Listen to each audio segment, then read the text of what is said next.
வணக்கம் நண்பர்களே. மீண்டும் உங்களை இந்த வீடியோ மூலமாக சந்திக்கிறதுல நான் ரொம்ப மகிழ்ச்சி அடைகிறேன். இடையில கொஞ்ச நாள் வீடியோ போடாமல் விட்டுட்டேன். போன வருஷம் போனதுக்கப்புறம் ஒரு சில வீடியோக்கள் போட்டேன்.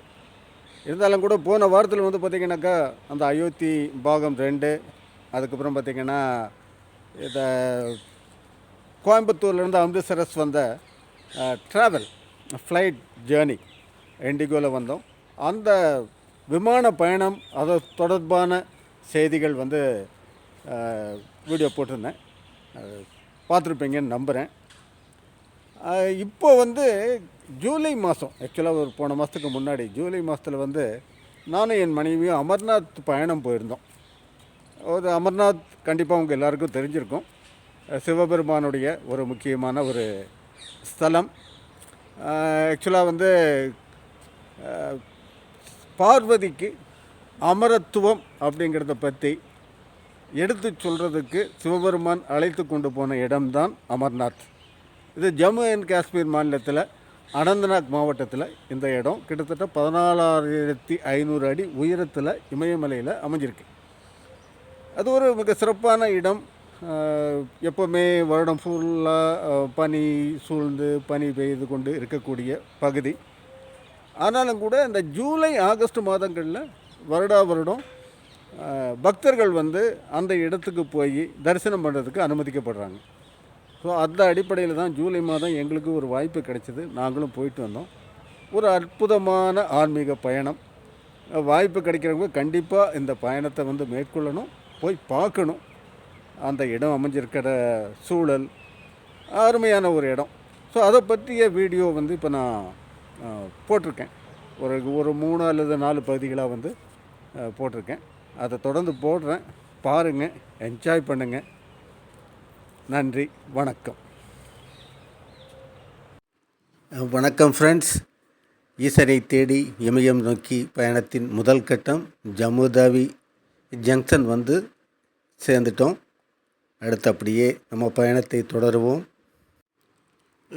ஜம்மு தாவியிலிருந்து கிளம்பி போயிட்டுருக்கோம். இந்த ஜம்மு நகரம் அந்த ரோடு நம்ம நேராக முதல்ல பகல்காம் போய் போகிறோம். ஈவினிங் பகல்காம் போய் சேர்ந்துட்டு நைட் அங்கே ஸ்டே பண்ணிவிட்டு நாளைக்கு காலையில் நம்ம பயணத்தை தொடர்வது அப்படிங்கிற ஒரு பிளானில் இப்போ நாங்கள் போயிட்டுருக்கோம். அடுத்து போகும்போது வழிகளில் காணக்கூடிய காட்சிகளையும் உங்களுக்கு நான் இந்த காணொலி மூலமாக காமிக்கிறேன். பாருங்கள், இமயமலை எப்படி இருக்குது அப்படின்னு பார்ப்போம். இல்லை, மார்னிங் பிரேக்ஃபாஸ்ட்டுக்காக ஒரு ரெஸ்டாரண்ட்டில் நிறுத்தியிருக்கோம். இந்த ரெஸ்டாரண்ட் பேர் ஹவேலி. இந்த ஹவேலிங்கிறது ஒரு செயின்ஸ் ஆஃப் ரெஸ்டாரண்ட், ஒரு பெரிய ரெஸ்டாரண்ட்டும் கூட. நிறைய இடங்களில் இருக்குது இது. இந்த ரெஸ்டாரண்ட் பார்த்திங்கன்னா பஞ்சாப், ஜம்மு அண்ட் காஷ்மீர், ஹிமாச்சல் பிரதேஷ் இந்த ஸ்டேட்டுகள் எல்லாமே நிறைய இருக்குது. ரொம்ப பெரிய ரெஸ்டாரண்ட்டும் கூட. பாருங்கள் எப்படி இருக்குன்னு. ஸோ மார்னிங் பிரேக்ஃபாஸ்ட் முடிச்சுட்டு மீண்டும் எங்களோட பயணத்தை நாங்கள் தொடங்கிட்டோம். இப்போ வழியில் போகும்போது பார்த்திங்கன்னா மலையுடைய அந்த அழகு, வலது பக்கம் பாருங்களேன், ஒரு மாதிரி மலை பள்ளத்தாக்கு, அந்த பக்கம் கட்டிடங்கள், மேகக்கூட்டம் எல்லாம் கண்ணுக்கு அப்படி குளிர்ச்சியாக ஒரு பச்சை பசேல்னு இருக்குது அந்த பகுதி. உண்மையிலேயே நல்ல ஒரு குளிராகவும் இருக்குது. அந்த பனி பார்த்தாலே ஒரு குளிராக இருக்கக்கூடிய ஒரு தன்மையில் இது காணப்படுது. இப்போ நம்ம இந்த அனந்தநாக் சேர்ந்துருக்கோம். அனந்தநாக் ஒரு பெரிய ஊர். இந்த அனந்தநாக் டிஸ்ட்ரிக்டோட ஹெட் குவார்ட்டர்ஸ் இந்த அனந்தநாக். இந்த அனந்தநாக் ஜம்முலேருந்து 210 கிலோமீட்டர் தொலைவில் இருக்குது. இப்போ இந்த அனந்தநாத்திலிருந்து ரைட் சைடில் போகணும். ஆக்சுவலாக பகல்காம் போகிறதுக்கு ஸ்ட்ரைட்டாக போயிடுச்சுன்னா ஸ்ரீநகர் போகலாம். இப்போ நம்ம இங்கே அனந்தநாக்லேருந்து ரைட் டர்ன் எடுத்து ஒரு 55 கிலோமீட்டர் ட்ராவல் பண்ணி பகல்காம் போக போகிறோம். ஆக்சுவலாக அனந்தநாக் டிஸ்ட்ரிக்டில் தான் பகல்காம் இருக்குது. நம்ம அந்த ஹோலி கேவ், அமர்நாத் அந்த புனித குகை அப்படிங்கிறது இந்த அமர்நாத் டிஸ்ட்ரிக்குள்ளே தான் இருக்குது. ஸோ நம்ம தொடர்வோம் நம்ம பயணத்தை. பார்த்திங்கன்னா இது அனந்தநாக்குடைய கடைவீதி, ஒரு முக்கியமான பகுதி, கமர்ஷியல் ஏரியா. ஆக்சுவலாக இமயமலை மேலே ஜம்மு ஏரியாவில் இருக்கக்கூடிய ஒரு அனந்தநாக் மாதிரி அந்த ஊரில் எவ்வளோ பெரிய ஒரு பஜாராக இருக்குதுன்னு சொல்லி பாருங்களேன். 2 பக்கமும் நிறைய கடைகள், நிறைய ஷோரூம்ஸ், பெரிய பெரிய கடைகள் எல்லாமே இருக்குது. கொஞ்சம் பெரிய ஊர், எல்லாமே இங்கே கிடைக்கக்கூடிய ஒரு ஊர். இந்த பார்த்திங்கன்னா நான் லெஃப்ட்டில் பார்த்திங்கன்னா நிறைய மூட்டைகள்லாம் அடுக்கியிருக்கு, பார்த்துருப்பீங்க. இது பார்த்திங்கன்னா அந்த சிஆர்பிஎஃப், இராணுவம், இந்த மாதிரி நாட்டின் பாதுகாப்பு படைகள் வந்து அந்த மாதிரி இடங்கள்ல இருந்து தான் அந்த ஊருக்குள்ளே பாதுகாப்பு பணியில் ஈடுபட்டுருக்காங்க. ஏன்னா நம்ம ஜம்மு காஷ்மீரை பற்றி நமக்கு ஏற்கனவே தெரியும். நிறைய பிரச்சனைகள் உள்ள பகுதி. காட்டுப்பகுதி, மலைப்பகுதியில் மட்டும்தான் பிரச்சனை அப்படின்னு சொல்லி பார்த்தாக்கா, நகரப்பகுதிகள்லேயும் அந்த பிரச்சனைகள்லாம் இருக்கத்தான் செய்யுது. ஸோ அங்கே எந்த இராணுவத்தினரும் சிஆர்பிஎஃப் மாதிரி ஆட்களும் வந்து மக்களுக்கு பாதுகாப்பு கொடுக்கறதுக்காக நம்ம ஊர் போலீஸ் பூத் மாதிரி அங்கே மணல் மூட்டையில் அடுக்கி அதுக்குள்ளே இருந்துட்டு நமக்கு பாதுகாப்பு கொடுத்துட்ருக்காங்க. அது நிறைய இடங்கள்ல அந்த மாதிரியான காட்சிகளை வந்து இங்கே பார்க்க முடியுது. கொஞ்சம் ஒரு மாதிரி ஒரு அப்நார்மல் சமாச்சாரங்கள் நம்மளை மாதிரி ஆட்களுக்கு வந்து இந்த மாதிரி இதெல்லாம் பார்க்கும்போது கொஞ்சம் வித்தியாசமாக தான் இருக்குது. பட் இந்தியாவின் ஒரு பகுதி ஜம்மு அண்ட் காஷ்மீர், அங்கே சில பிரச்சனைகள் இருக்க தான் செய்யுது. பட் இன்றைக்கி வந்து எவ்வளோ வந்து அதுக்குள்ள இம்ப்ரூவும் ஆகிருக்கு. ஸோ எல்லோரும் நல்லபடியாக இருக்கணும் அப்படின்னு சொல்லி நம்ம கடவுளை வேண்டிக்கிட்டு நம்ம பயணத்தை தொடரும்.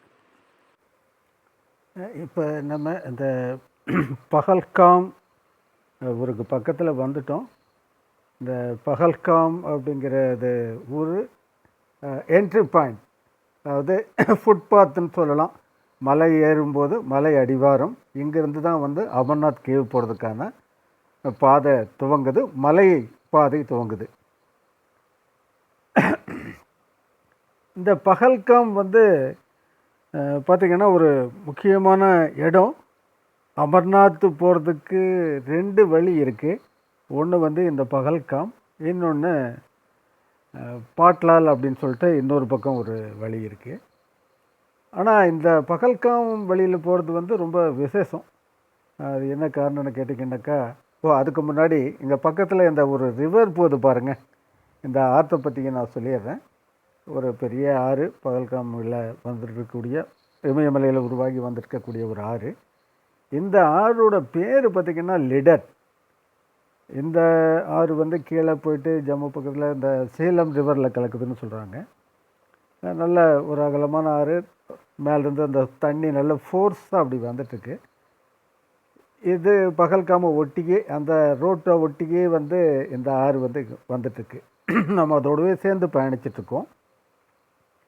பஹல்காம் ஏன் வந்து இந்த அமர்நாத் யாத்திரையில் ஒரு முக்கியத்துவம் வாய்ந்த ஊர் அப்படிங்கிறது சொல்லணும்.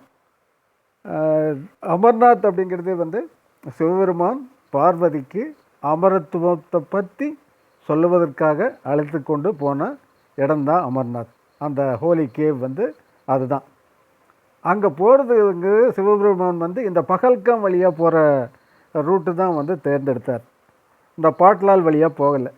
இந்த பஹல்காம் வழியாக போகிறது வந்து கிட்டத்தட்ட 32 கிலோமீட்டர். நமக்கு சிவபெருமான் போகும்போது இந்த ஊர் வழியாக தான் கிளம்பி போனார் அப்படின்னு சொல்லிட்டு சொல்லப்படுது.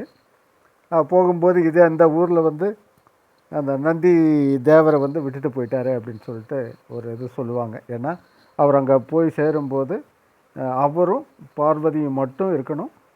பார்வதிக்கு மட்டுமே அந்த அமரத்துவம், சாவில்லாத அந்த வாழ்க்கை, அதனுடைய ரகசியங்கள் சொல்லணும் அப்படிங்கிறதுக்காக போகிறாரு. போகிற வழியில் ஒவ்வொரு இடத்துல தன்னோட பரிவாரங்களை அங்கங்கே விட்டுட்டு போயிட்டு பார்வதியை மட்டுமே தன்னோடு அழைத்து கொண்டு அந்த அமர்நாத் குகைக்கு போனதாக வந்து அந்த சரித்திரம் அது அப்படி தான் வந்து சொல்கிறாங்க. அதனால் வந்து இது வந்து ரொம்ப முக்கியமான ஒரு இடம். ரெண்டாவது, இங்கிருந்து நடந்து போகிறது 32 கிலோமீட்டர். சிவபெருமான், பார்வதி, பரிவாரங்கள் அனைவரும் நடந்து போன இந்த பாதையில் போகிறது வந்து ரொம்ப சிறப்பு வாய்ந்ததுன்னு சொல்லி பக்தர்கள் நினைக்கிறாங்க. அதனால் வந்து இது பஹல்காம் வந்து ரொம்ப முக்கியத்துவமான ஒன்று. இப்போ நம்ம கிட்டத்தட்ட பஹல்காம் பக்கத்தில் வந்துட்டோம். பஹல்காம் போயிட்டு அங்கே நைட்டு ஸ்டே பண்ணிவிட்டு காலையில் கிளம்பி போகிற மாதிரி பிளானு. பட் இப்போ பஹல்காம் ஈவினிங் ஆகிடுச்சு. அங்கே போனதுக்கப்புறம் தான் வந்து எப்படி அங்கேயே நம்ம தங்க போகிறோமா அல்லது அதுக்கு அடுத்து உள்ள இடத்துக்கு போகிறோமா அப்படிங்கிறது வந்து இனிமேல் தான் தெரிய வரும். பட் நல்ல குளிர் ஆரம்பிச்சிருச்சு. ஏன்னா மலைப்பாதை பக்கத்தில் வந்தாச்சு, மலை ஏற போகிறோம். இப்போவே கொஞ்சம் உயரமாக வந்து ட்ராவல் பண்ணிகிட்ருக்கோம். அந்த குளிரெல்லாம் நல்லாவே தெரியுது. தொடர்ந்து போயிட்டு பார்த்துட்டு நைட்டு வந்து இங்கே ஸ்டே பண்ணுறோமா இல்லையாங்கிறதையும் நம்ம பார்க்கணும். பொதுவாக இந்த பயணம் வந்து காலையிலேருந்து சாயந்தரம் ஆகிடுச்சு. காலையில் ஒரு 8 மணிக்கு ஆரம்பிச்சது. இப்போ சாயந்தரம் ஒரு 5:30 6 மணி ஆக போகுது.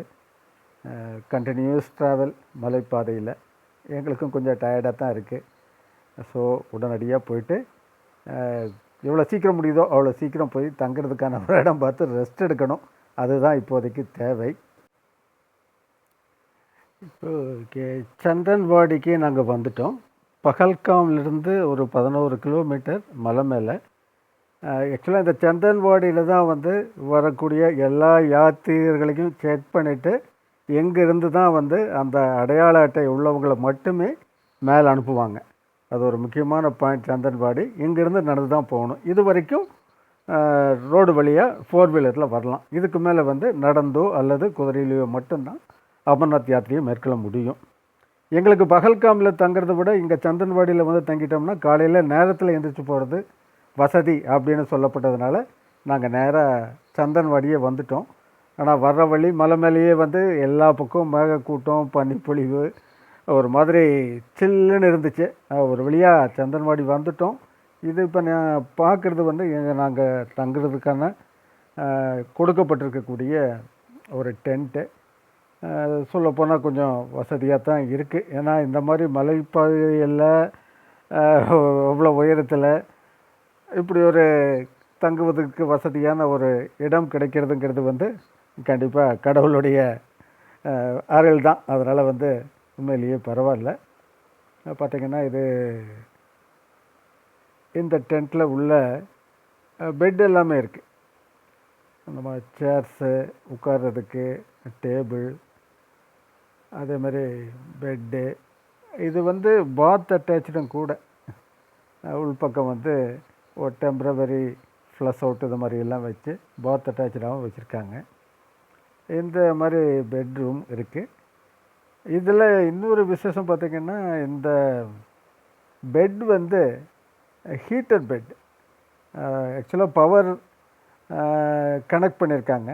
ஒரு குறிப்பிட்ட நேரம் பவர் வந்து அதில் ஆன் பண்ணி வச்சிட்டோம்னாக்கா அந்த பெட் வந்து சூடாயிரும். அப்புறம் நம்ம ஆஃப் பண்ணிடலாம். கண்டினியூஸாக பவரை போட்டு அதில் படுக்க முடியாது. பட் அந்த குறிப்பிட்ட நேரம் வந்து ஆன் பண்ணிவிட்டு அதுக்கப்புறம் ஆஃப் பண்ணிட்டோம்னாக்கா காலையில் வரைக்குமே அந்த சூடு தெரியுது. அதனால் எங்களுக்கு வந்து அந்த குளிரோ அல்லது பிரச்சனையோ எதுவுமே இல்லை. அது ஒரு அட்வான்டேஜ். ஸோ நிம்மதியாக எங்களால் வந்து ரெஸ்ட் எடுக்க முடிஞ்சுது. ஸோ இப்போது சந்தன்வாடி அப்படிங்கிற இந்த இடத்துல இன்றைக்கி நைட்டு ஸ்டே பண்ணுறோம். காலையில் நேரத்தில் கிளம்பி நம்ம யாத்திரையை துவங்க போகிறோம். காலையில் மீண்டும் சந்திப்போம்.